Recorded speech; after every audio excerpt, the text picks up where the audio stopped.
Hey guys, what's up? Today I'm going to be showing you guys how to use this Rasengan for your films, your skits, your projects, etc. And like always, you can download all the files by clicking in the link in the description below. So let's get to it. So when you download the project files, you end up with this folder, and inside you'll see this Rasengan movie file. I've already exported it with an alpha background, so it's literally just drag and drop. So I just bring this into my editing software. It could be Movie Maker, Adobe Premiere, Adobe After Effects. And I just drag this and then bring it on top.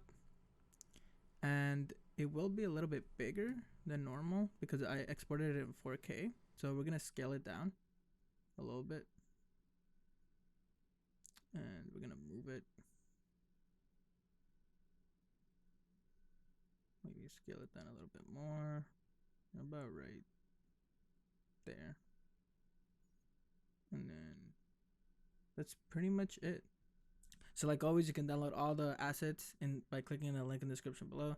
If you liked it, hit that like button. If you disliked it, hit the dislike button. Sub for more. I'm out. GG.